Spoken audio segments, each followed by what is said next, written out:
Back to the Untitled Farm. Today I'm out here in the shop and going to do something a little bit different on the lathe today, and I'm going to turn a pen.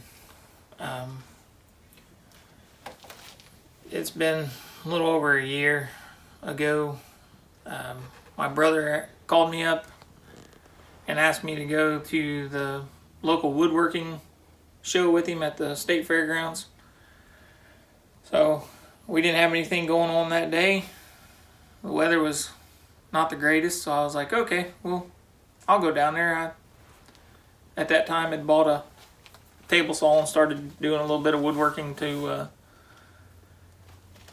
build some of the bee equipment that we have here. And thought, okay, we'll go down that way and see, what it's all about. We get down there, and as soon as you go inside the door, there was a booth there asking you to sign up for a raffle for the day, and then they were also selling pen blanks. So basically it was a piece of wood about this big, already had the pen tube glued on the inside of it, and then the pen kit. So basically all the rest of the parts to put your pen together. And $10 is what they were asking for it, and the money went towards the Wounded Warrior program. So I was like, okay, I'll give you $10 for this, Well, then you take that kit and you go over to the booth where they had, I think there was like 3 or 4 lathes set up there. They were the turn crafters from Penn State Industries. Little variable speed there, and had the carbide tools and everything.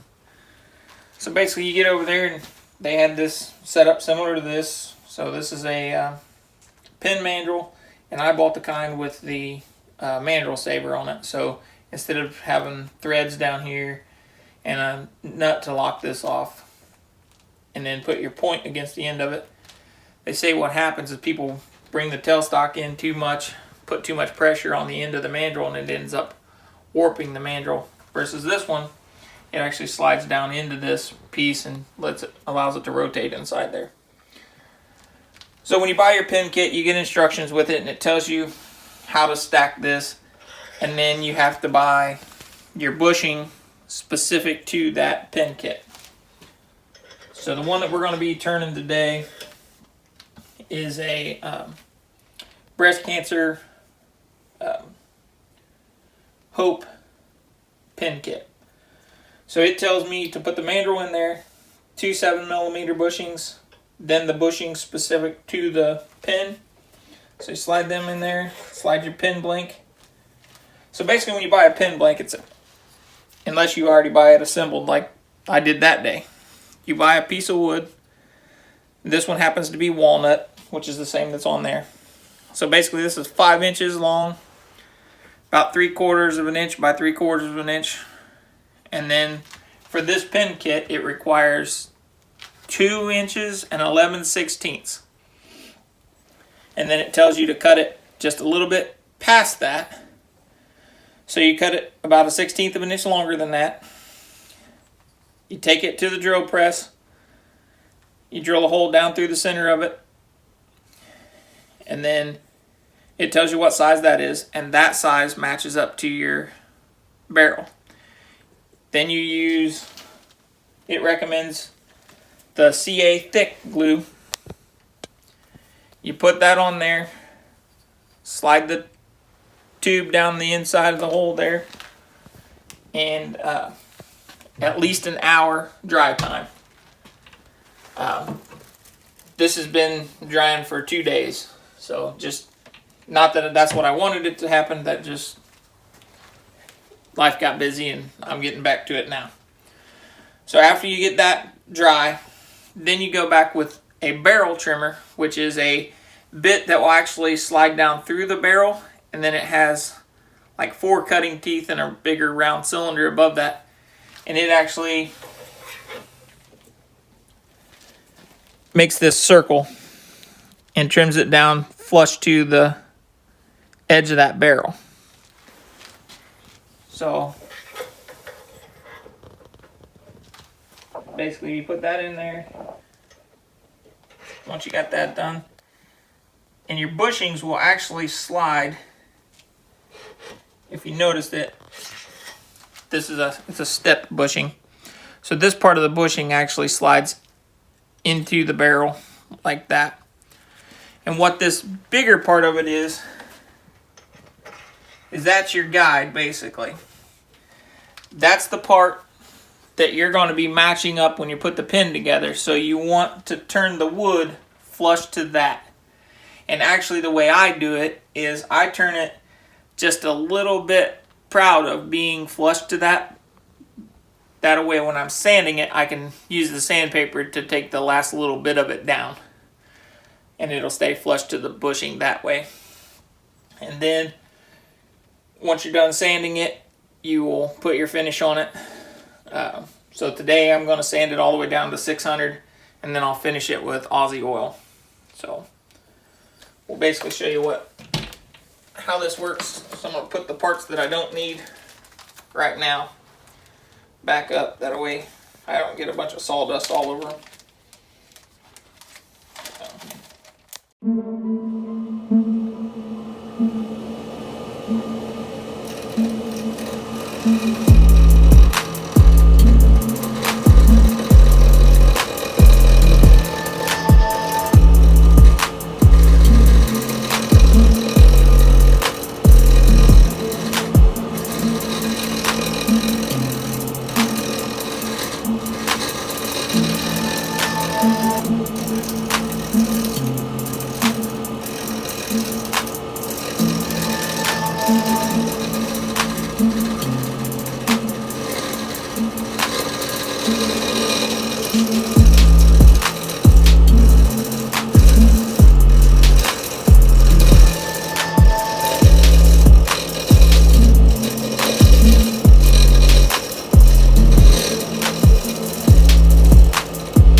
Alright, so basically what I'm trying to do is, you've seen that was a square piece, so you have to round it out.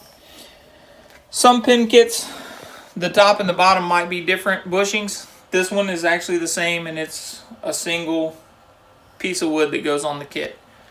Some pin kits will have two different pieces of wood. One might be for the cap, if it is a cap style pin, and the other one would be for like the barrel of it. So basically once you get it rounded down, then you need to kind of think of what kind of shape you want it to look like. To me, I kind of like, which actually I need to get rid of this shirt because it's getting warm, but to me, I kind of like it tapering down to the bushing at both ends and a little bit thicker in the center, because I think about the way I would hold a pen, and down where my fingers are, I want it a little bit thinner there for me to hold on to it, but then I kind of like it a little bit thicker up above that. It looks better, I think. So.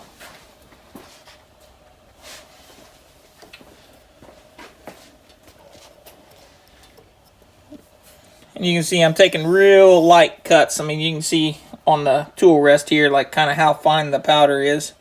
I don't want chips. I want it to be more like real fine sawdust coming off there. And I'm choosing to use the round,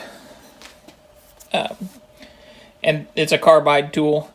And this one here, as far as pins are concerned, I can do everything I need to do from start to finish with this one tool. So,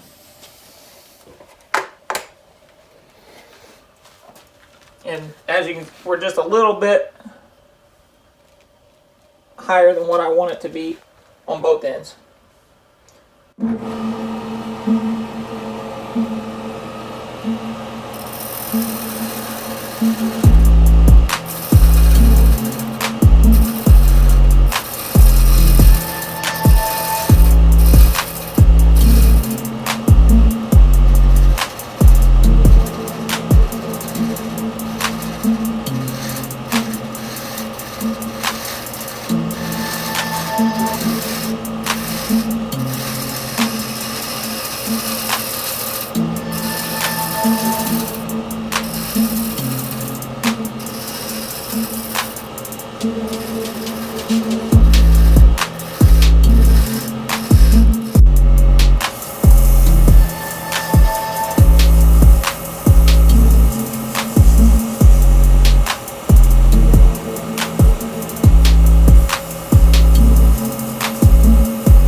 Well, as I got ready to start sanding it, I noticed this blank actually split on me. I don't know if you can see it in the video or not, but right there above my fingernail, there's a split. So there's no sense in going any further with this blank because it's actually going to split. So there's a couple different things I can do now. If I can get the wood to go ahead and split off of this, then I can still reuse the tube and drill another blank. I have a couple more blanks. That's not that big a deal. So I bought a whole bundle of them when I bought them.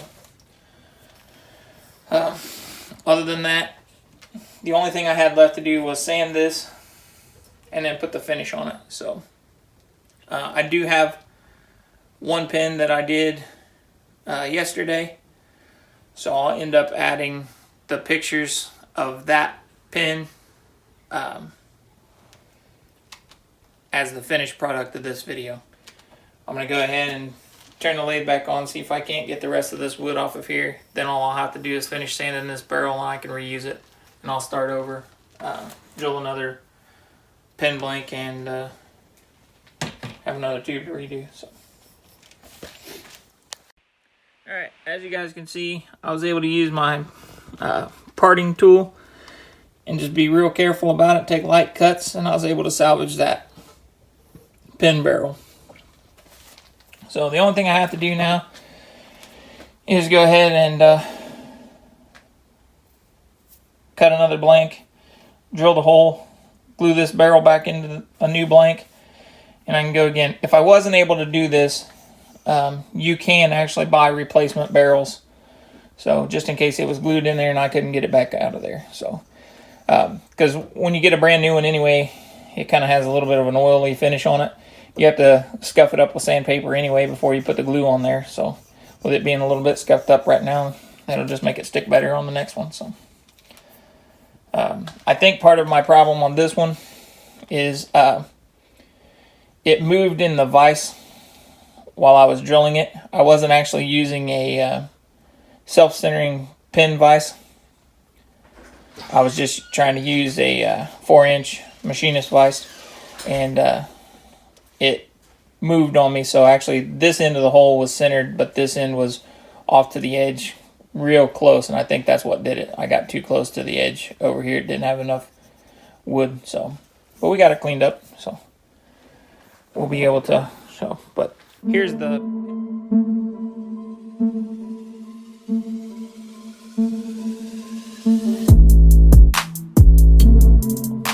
Here's the pin I did yesterday. This is the Hope breast cancer pin, and it's actually a twist pin, I guess you would call it. And then down here it has writing on it that says Hope Survivor Support Survivor. And then on the bottom row it says Strength, Love, and Faith. And that's what this walnut looks like with an Aussie oil finish on it. And this kit comes with the the tops and the bottoms. You can get it in, I think it's 3 different finishes. So you can get 24 karat gold, gunmetal, and I think this one is the silver. So, but hope everybody enjoyed the video. Don't forget to like, subscribe, share on social media with all your family and friends. And if you're local and you're going to be at one of our farmers markets and you would like a pen, don't forget to contact us. You can contact us on social media, Twitter, Facebook, Instagram, and you can even go to our website. Our website has methods to order and have things brought to the farmers market. At this time, it's pickup orders only. We're not doing any shipping as of right now, but we'll be looking at that in the future. So, hope you enjoyed the video, and we'll see you tomorrow.